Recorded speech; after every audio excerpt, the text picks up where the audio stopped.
O bullying é um termo em inglês que define as agressões físicas ou psicológicas sofridas por alguém no ambiente de trabalho ou escolar.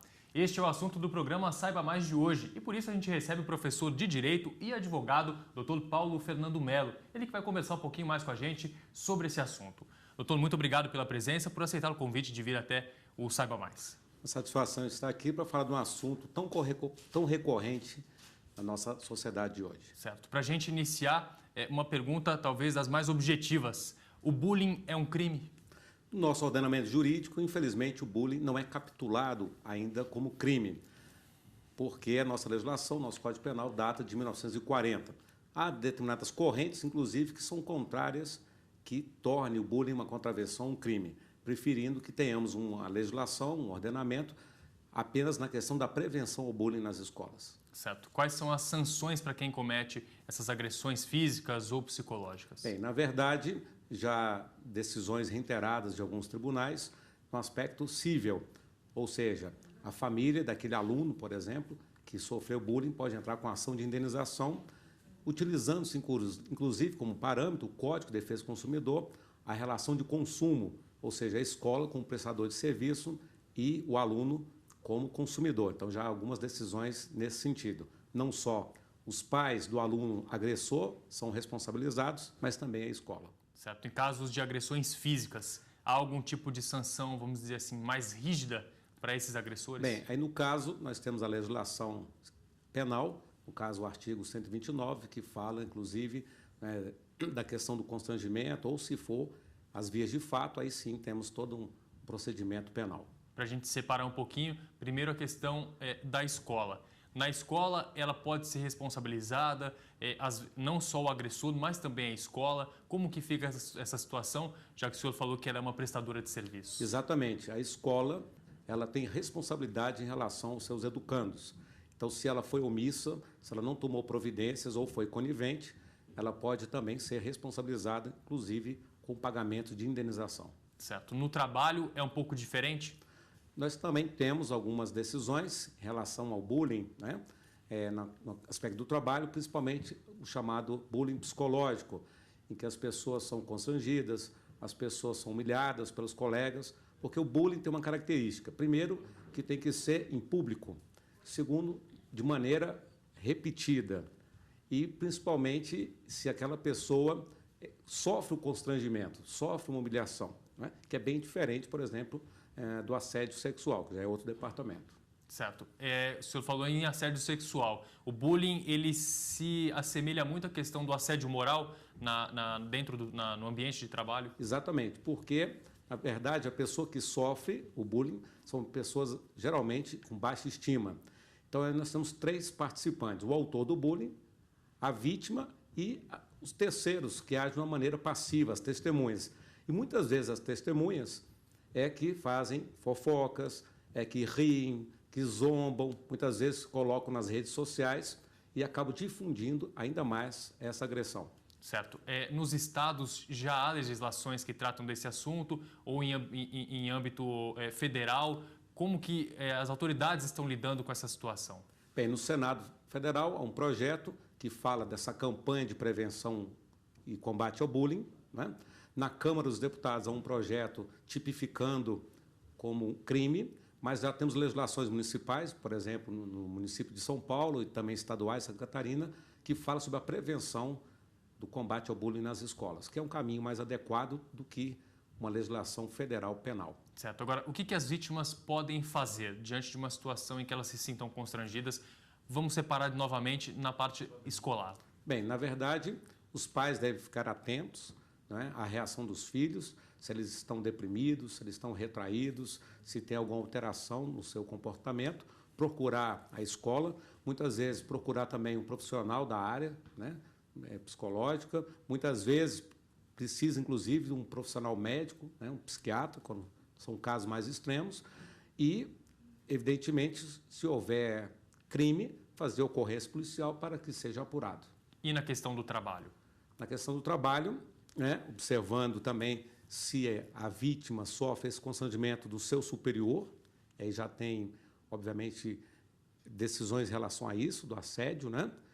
e, obviamente, tomar as providências, no caso, de fazer as denúncias ao Ministério Público do Trabalho, se for o caso. Certo. A escola deve prestar um apoio psicológico a essa pessoa, ou caso a vítima tenha gastos, por exemplo, com um psicólogo ou profissionais do gênero, deve-se entrar com uma ação pedindo ressarcimento? Isso.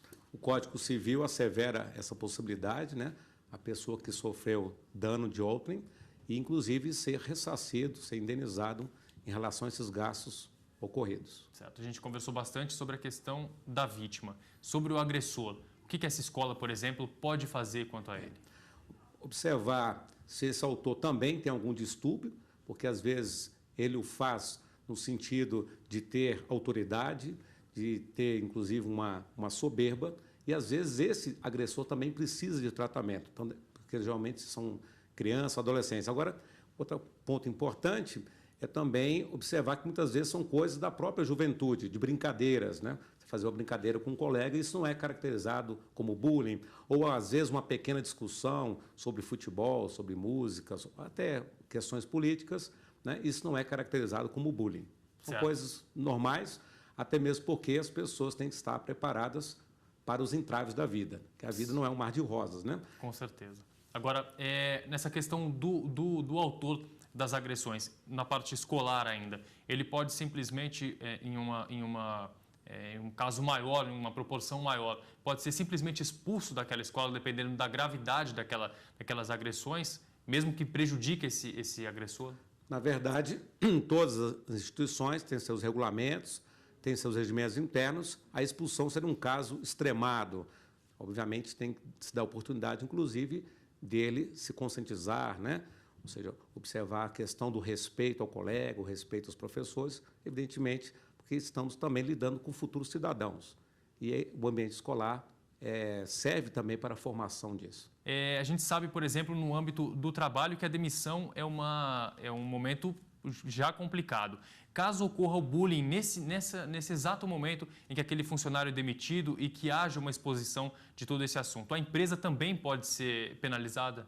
Exatamente. A legislação trabalhista prevê isso, né?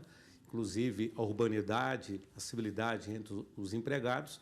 E se observar que a empresa foi omissa em relação ao assédio, o bullying de um empregado em relação ao outro, ela também pode ser responsabilizada. Tá certo. Agora, para a gente aprofundar mais nessa questão do bullying, é um tema bastante complexo, bastante amplo e que é dividido em alguns tipos de bullying, né? Queria que o senhor explicasse um pouquinho quais são. Nós temos, por exemplo, o bullying verbal, que são apelidos, palavras jocosas, fazendo comparações com animais, fazendo comparações com personagens, com situações. Há o agravante, muitas vezes, do bullying com pessoas com deficiência, porque a pessoa não tem um membro, não tem um dedo, tem uma mancha, alguma coisa assim. Esse fica bem marcado, bem caracterizado. Temos o outro bullying, né, que é muito interessante, que às vezes ocorre também com crianças bem pequenas, né, que é a questão do bullying material, ou seja, a pessoa voluntariamente, deliberadamente, resolve destruir um objeto do outro. Então, muitas vezes, os professores, os pais não observam, mas aquela criança, ela, de uma maneira reiterada, faz questão de destruir o objeto do seu colega, o brinquedo do outro. E não é apenas uma questão meramente infantil, é uma questão que aquela criança precisa de um olhar, precisa também de um cuidado. E o bullying mais comum é o bullying do aspecto moral, né? O bullying psicológico, em que o autor, né, em relação à vítima, sempre o coloca de uma maneira constrangedora, sempre de uma maneira, né, de humilhação. Isso faz com que a pessoa vá ficando retraída, de uma maneira passiva, vá aceitando isso, não porque ela concorde, mas até mesmo de uma maneira de autodefesa. Ela acha que, com o passar do tempo, as pessoas vão esquecer ou aquelas brincadeiras vão acabar. E, na prática, isso não ocorre. Pelo contrário, se a pessoa não se coloca de uma maneira agressiva contra isso também, aquilo vai se aprofundando cada vez mais. Certo. Agora, como provar? Muitas vítimas têm essa dúvida. Como é que eu vou chegar, por exemplo, ao Poder Judiciário e vou falar, não, estou sofrendo essas agressões? Eu preciso de provas, né, doutor? Sim, é possível testemunho pessoal. As pessoas que presenciaram esse tipo de assédio, muitas vezes isso ocorre Em confraternizações, é curioso, uma confraternização de Natal, ao invés de ser um ambiente de amizade, de solidariedade, muitas vezes nessas reuniões festivas é que vem reiteradamente as brincadeiras, até na hora de troca dos presentes, né, se faz, ressalva aquele, entre aspas, aquele defeito que a pessoa teria. Certo. Isso vale como prova também, prova testemunhal, ou se, por um acaso, o autor chegar à ousadia de mandar algum e-mail ou publicar nas redes sociais alguma coisa, também vale como prova. É aí que a gente entra no cyberbullying, né? Queria que o senhor falasse um pouquinho como que é essa questão do bullying na internet. Isso. Então, o cyberbullying é a prática reiterada desse tipo de assédio, desse tipo de constrangimento, desse tipo de humilhação, que não se confunde também com as postagens humorísticas, que também as pessoas às vezes confundem, né? Uma questão jocosa de humor, por exemplo, se o seu time foi para a segunda divisão, foi rebaixado, a pessoa faz uma brincadeira, que isso é uma coisa, obviamente, irrelevante.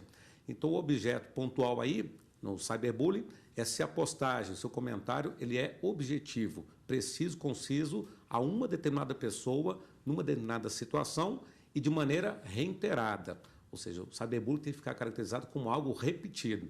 E o curioso é aquelas pessoas que têm acesso a essa postagem e compartilham ou também comentam, elas, no caso, são coautores, são copartícipes nesta prática do bullying. Certo. Antes da gente entrar na questão dos provedores, vamos falar sobre essas pessoas que comentam ou compartilham. Também podem ser responsabilizadas? Também podem ser responsabilizadas, porque elas tiveram acesso àquilo, sabe que é uma coisa moralmente inaceitável, e ao invés de retrucar ou até avisar a vítima ou falar com o autor para retirar, elas acabam sendo maledicentes, acabam aumentando, fomentando, inclusive, essa discriminação, até mesmo muitas vezes a questão de um ódio também, né? A pessoa utiliza muitas vezes da questão do anonimato, muitas vezes as pessoas usam fakes, perfis falsos, utilizam isso também para propagar essas publicações. Certo, a gente vê muitas divulgações, não nem na questão do bullying, mas questão de fotos, vídeos de pessoas que aparecem, mas que não gostariam de aparecer, então entram com processo para tirar esses vídeos do site de buscas e de provedores em geral da internet. Caso haja uma determinação judicial e o provedor não compra, o site não compra, quais são as punições que ele pode sofrer? Bem, a nossa Constituição prevê que o cidadão tem direito à sua intimidade, a sua imagem deve ser preservada e muitas vezes não só pessoas públicas, mas também pessoas comuns acionam a justiça para fazer valer esse seu direito à intimidade, à imagem. E muitas vezes os juízes de primeira instância proferem sentenças pedindo a retirada e há sempre essa questão entre a liberdade de expressão e essa liberdade individual. Então, ocorrendo isso, obviamente, compete ao Poder Judiciário dirimir esse conflito. Como que deve ser feita a prevenção? Como que deve se evitar que pessoas sejam vítimas e que outras pessoas também se tornem agressoras, já que para alguém sofrer o bullying, deve sempre ter o autor, né? Então, os professores, os pais, as pessoas que lidam com as crianças e adolescentes devem ficar atentos, por exemplo, catequista numa igreja. E a questão é familiar, inicialmente, aquelas famílias em que se apregoa a generosidade, né? O respeito, né? Muitas vezes também a questão da disciplina, né? Muitas vezes as crianças e adolescentes não têm um aspecto disciplinar que tudo pode, isso acaba desencadeando no universo escolar algo desenfreado. Então, é observar esses aspectos e principalmente o aspecto da vítima. Se aquela criança está muito encolhida, está muito tímida, entristecida, se muitas vezes ela não quer ir para a escola, obviamente também tem um motivo. E o pai ficar atento e sempre dialogar com seus filhos. Em relação aos educadores, professores, coordenadores pedagógicos, ficar prestando atenção em relação ao rendimento escolar também.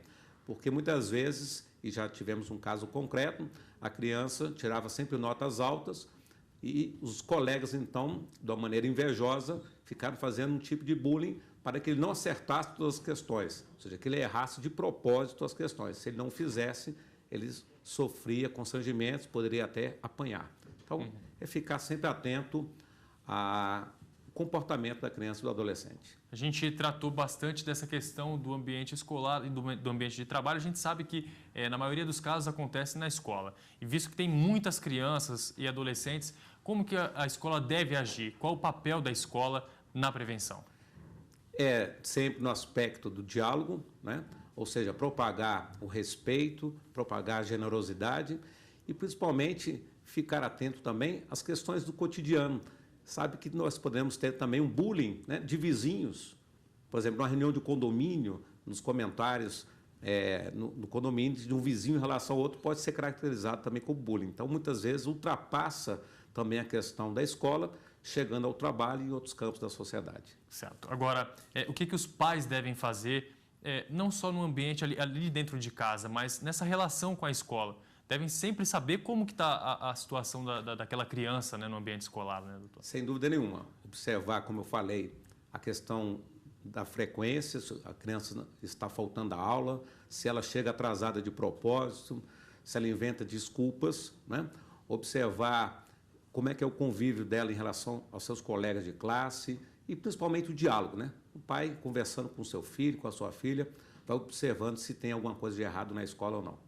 Agora, logo na abertura do programa, o senhor disse que o bullying ainda não é crime aqui no país. Mas quando que ele começa a se tornar uma prática que já não já passa a ser considerada criminosa, vamos supor, um assédio ou então a questão de extorsão, quando que fica definido como crime? Então, por exemplo, o artigo 129 do Código Penal prevê essa questão do constrangimento, né? Causar prejuízos a terceiros, a outrem. Agora, se tiver um caso mais extremo de algo ser furtado, obviamente tem que se tomar as providências, fazer a ocorrência, ou até mesmo na questão da agressão física, né, que pode gerar em lesão corporal, ou como já vimos, infelizmente, em alguns casos, na imprensa internacional, nos Estados Unidos, uma criança sofria de vítima e tentou suicídio, ou seja, um caso bastante extremado. Então, a gente sempre deve ficar atento a essas reações das crianças e dos adolescentes. Em grande parte dos casos envolver menores de idade, o Ministério Público ou Polícia Civil podem intervir nessa situação ou aí já tem que ter um pouco o pé atrás quanto a isso?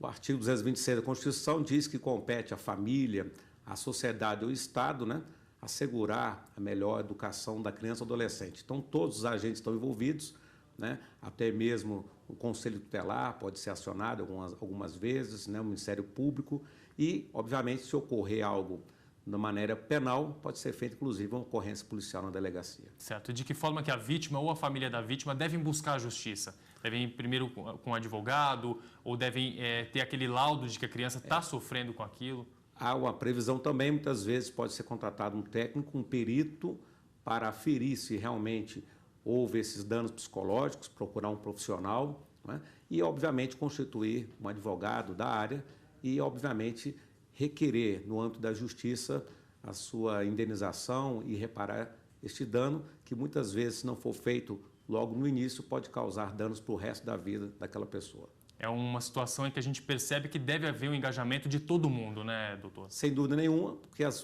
pessoas acham que isso acontece na casa do vizinho. E, às vezes, está ocorrendo dentro da sua própria casa, com seus filhos na escola. Certo. O melhor, então, é sempre ficar de olho.